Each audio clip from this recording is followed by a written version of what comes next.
Hello everyone, welcome to our YouTube channel.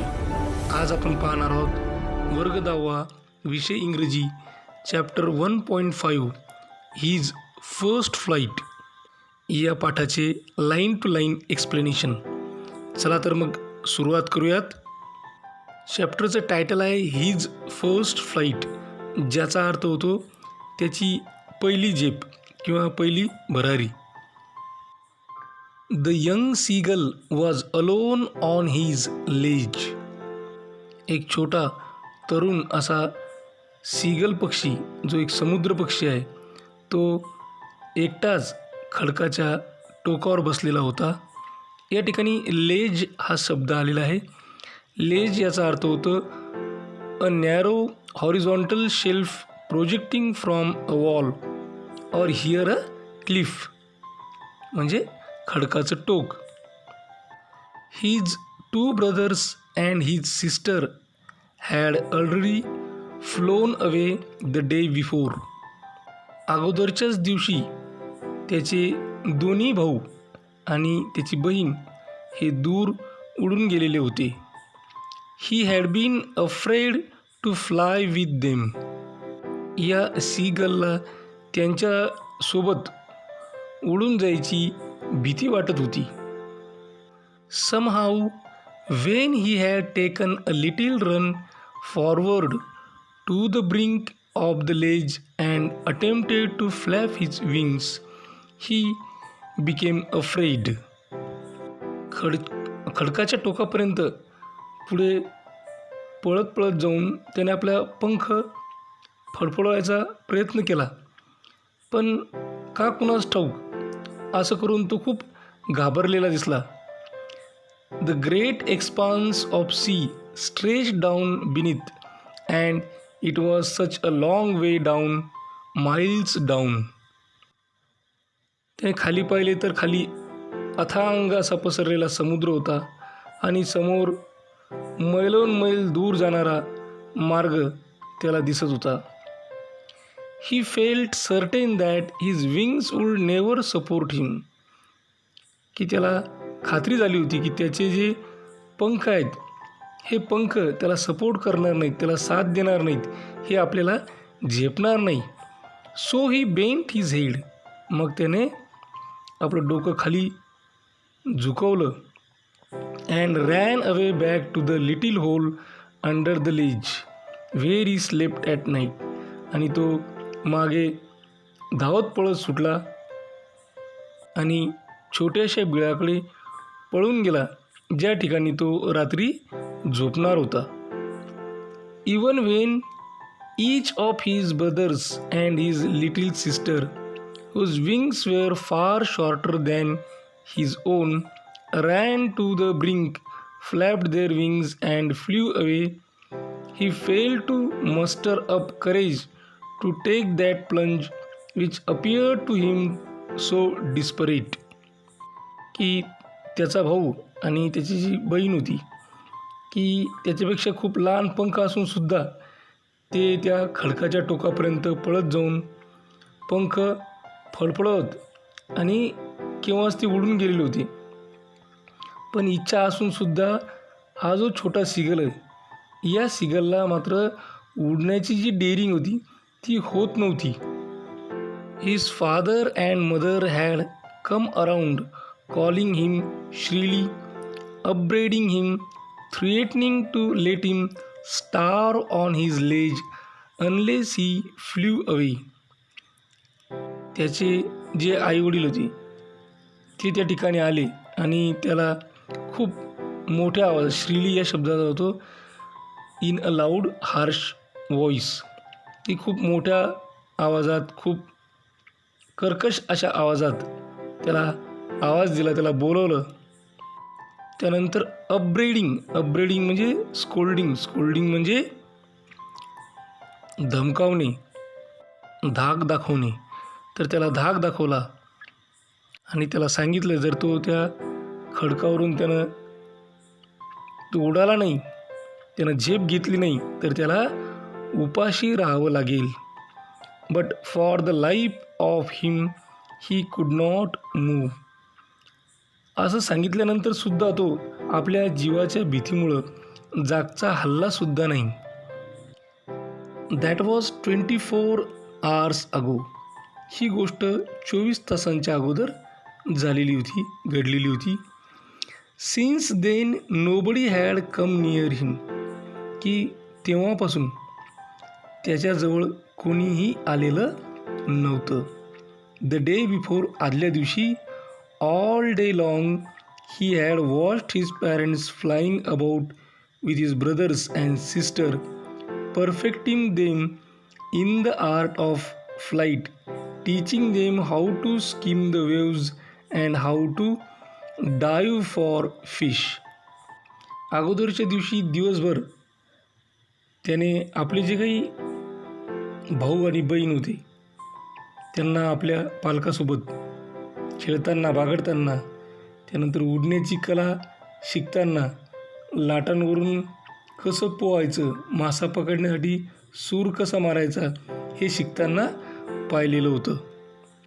He had in fact seen his older brother catch his first herring and devour it, standing on a rock while his parents circled around raising a proud cackle.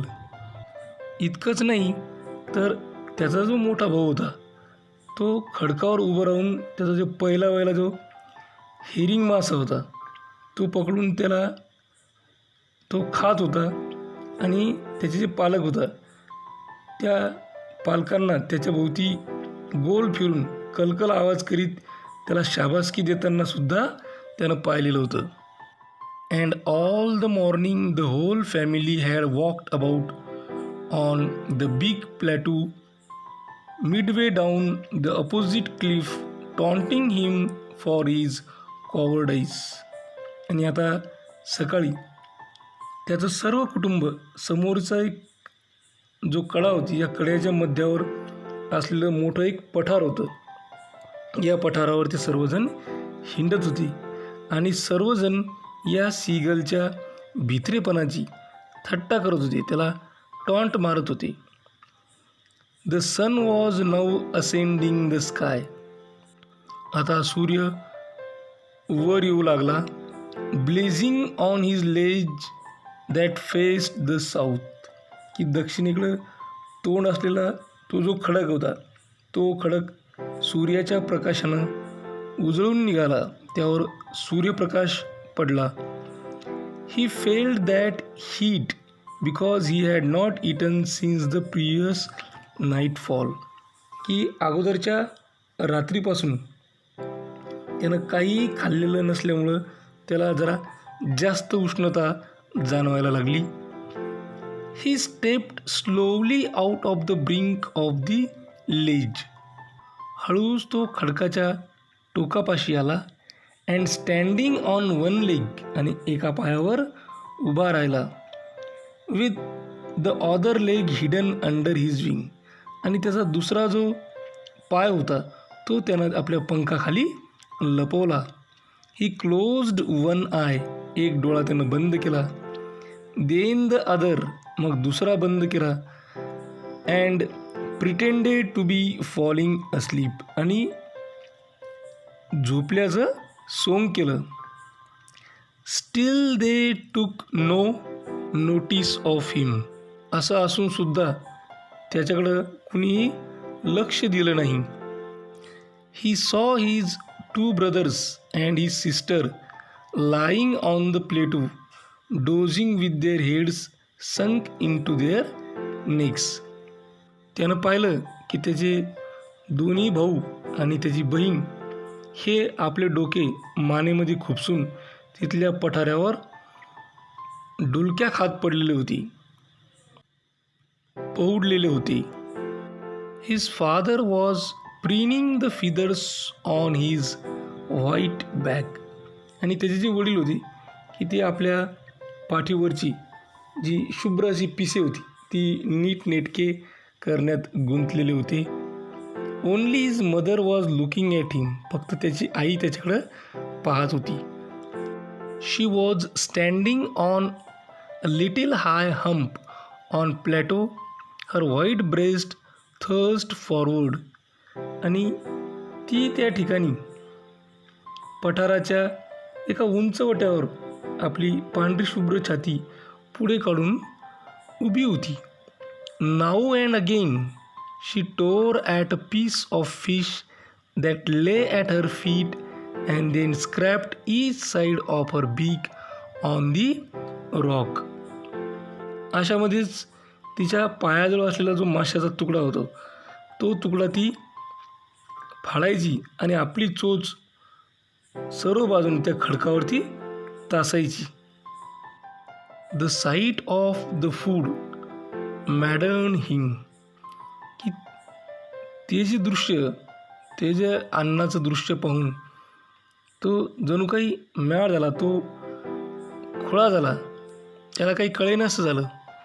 How he loved to tear food that way. की त्याला आठवलं की आपण तो जो मासा आहे, ते जे अन्न आहे, ते कशा पद्धतीनं फाडून खातो. Scraping his beak now and again to whet it. की त्याला आपली चोच घासून घासून अत्यंत अशी धारदार टोकदार बनवायला फार आवडायचं. गा गा गा he cried begging her to bring him some food.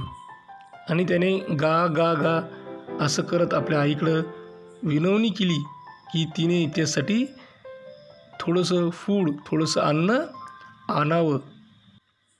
ग्वा कॉल आ शी स्क्रीम बॅक डेरिसिव्हली. तर ग्वा कॉल आ असं ती derisively means what, in a manner showing someone that he she is stupid. उपहासाने एखाद्याला बोलणे याला इंग्लिशमध्ये डेरिसिव्हली असं म्हणतात. But he kept calling plaintively. पण तरीसुद्धा तो दुःख व्यक्त करत तिला बोलवत राहिला. अँड आफ्टर अ मिनिट, आणि मिनटाभरातच, or so he uttered a joyful scream. आणि तो अत्यंत आनंदाने ओरडला. His mother had picked up a piece of the fish and was flying across to him with it. की त्याच्या आईनं तो माशाचा तुकडा उचलला आणि ती तो तुकडा घेऊन त्याच्याकडं यायला निघाली. He lean out eagerly tapping the rock with his feet trying to get nearer to her as she flew across. ती जशी जशी उडत याच्या जवळ येऊ लागली तसा तो खडकावर पाऊल आपटत आतुरतेनं पुढं झुकला आणि तिच्या अधिक जवळ जाण्याचा प्रयत्न करू लागला. But when she was just opposite to him she halted. पण अगदीच त्याच्या जवळ आल्याच्या नंतर ती त्याच ठिकाणी थांबली. Her wings motionless. तिचे पंख जणू स्तब्ध झाले. The piece of fish in her beak almost within reach of his beak. की तिच्या चोचीमध्ये असलेला जो काही माशाचा तुकडा होता तो त्याच्या चोचीच्या जे जवळपास होता तो तिथपर्यंत पोहोचू शकत होता. He waited a moment in surprise. की तो थोडा वेळ आश्चर्यचकितपणे त्या क्षणाची वाट पाहू लागला. Wondering why she did not come nearer. आणि त्याला आश्चर्य वाटलं की ती आपल्या जवळ का येत नाही आहे. And then maddened by hunger. आणि तो भुकेनं व्याकुळ झाला. त्याला काही सूचना असं होऊ लागलं. He dived at the fish. त्यानं त्या माशाकडं उडी घेतली, झेप घेतली. With a loud scream he fell outwards and downwards into space. आणि तो जोरात ओरडत बाहेरच्या दिशेला हवेत तो खाली झेपावला. The wind rushed against his breast feathers. आणि वाहणारी हवा त्याच्या छातीच्या पंखाला टच करत होती. Then under his stomach and against his wing. की त्याच्या पोटाला स्पर्श करत होती आणि त्याच्या पंखाच्या अपोजिट पंखांनासुद्धा स्पर्श करत होती. He could feel the tips of his wings cutting through the air. त्याला असं जाणवलं की त्याच्या पंखांचे जे टोकं आहेत ते या हवेनं जणू काही कट झालेले आहेत. He was not falling headlong now. पण आता तो खाली पडणार नव्हता, त्याच्या डोक्याला लागणार नव्हतं. He was soaring gradually downwards and outwards. तो हळूहळू हवेमध्ये तरंगू लागला, खालून वर जाऊ लागला, वरून खाली येऊ लागला. He was no longer afraid. आता त्याला कोणत्याही प्रकारची भीती वाटत नव्हती. He just felt a bit dizzy. त्याला फक्त थोडीशी चक्कर आल्यासारखं, भोवळ आल्यासारखं वाटत होतं. Then he flapped his wings once and he soared upwards. आणि त्यानं आपले पंख फडफडलोय आणि त्यानंतर तो वर वळाला आणि काय म्हणतो, गा गा गा गा गा गाव कोल आ. His mother swooped past him. पंखाचा आवाज करीत आई त्याच्याकडं झेपावली. Her wings making a loud noise. Her wings making a loud noise. तिच्या पंखांनी आवाज केला. He answered her with another scream. त्याने तिला तसाच आवाज करत प्रतिसाद दिला. Then his father flew over him screaming. मग त्याचे जे वडील आहेत ते वडीलसुद्धा आवाज करत त्याच्याकडे उडत उडत आले, त्याच्या भोवती घिरट्या घालू लागले. He saw his 2 brothers and his sister flying around him, curveting and banking and soaring and diving. की त्याचे दोघे भाऊ बहिणीने सुद्धा त्याच्यापाशी झेप घेतली आणि सुरकांड्या मारीत ते त्याच्या आजूबाजूला फिरू लागले. Then he completely forgot that he had not always been able to fly. नंतर तो विसरून गेला की आपल्याला उडता येत नव्हतं. And commanded himself to dive and soar and curve shrieking shrilly. आणि असं करताना त्यानं आपला सूर मारला, भरारी घेतली आणि हवेत विहार करत असताना त्याने स्वतःवर खुश होऊन कर्कश आवाजामध्ये तो आरोळी देऊ लागला. He was near the sea now. आता तो समुद्राच्या जवळ येऊन पोहोचलेला होता. Flying straight over it. आणि समुद्राच्या पृष्ठभागावर तो समांतर उडत होता. Facing straight out over the ocean. सरळ तो वरच्या दिशेने त्यानं झेप घेतली. He saw a vast green sea beneath him. खाली पसरलेला जो हिरवागार समुद्र आहे, तो विशाल असा समुद्र त्याला दिसत होता. With little ridges moving over it and he turn his बीक साईडवेज अँड कॉड अम्युझिडली. त्या समुद्रामध्ये त्याला डोकावणारे लहान लहान सुळकी दिसले आणि आपली चोच बाजूला वळून त्याने आनंदानं आवाज केला, चित्कार केला. His parents and his brothers and sisters had landed on this green flooring ahead of him. की त्याचे आईवडील, त्याचे भाऊ, त्याची बहीण मग त्या समोरच्या हिरव्यागार अशा पृष्ठभागावर उतरले. They were beckoning to him. आणि कलकल आवाज करत ते त्याला खुणावू लागले. Calling shrilly. आवाज करत त्याला बोलू लागले. He dropped his legs to stand on the green sea. मग त्यानं त्याचे पाय खाली केले आणि त्या हिरव्यागार समुद्रावर सोडून तो उभा राहायचा प्रयत्न करू लागला. He screamed with fright and attempted to rise again flapping his wings. आणि खाली आल्यानंतर त्याला तो घाबरू लागला. घाबरून तो ओरडला आणि आपले पंख फडफड करत तो पुन्हा वर उडायला लागला.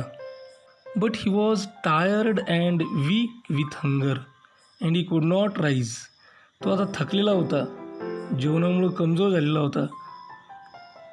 आता तो वर उडू शकत नव्हता. Exhausted by the strange exercise. आणि खूप अशी चमत्कारिक अनोखी अशी एक्सरसाइज केल्यामुळं तो फारच दमलेला होता, थकलेला होता. His feet sank into the green sea. आणि त्याचे पाय त्या हिरव्यागार समुद्रात शिरले. And then his belly touched it. आणि त्याच्या पोटाला त्या पाण्याचा स्पर्श झाला. And he sank no farther. आणि मग तो त्याच्या खाली काही बुडाला नाही. He was floating on it. तो त्या समुद्रावर तरंगू लागला होता. And around him his family was screaming.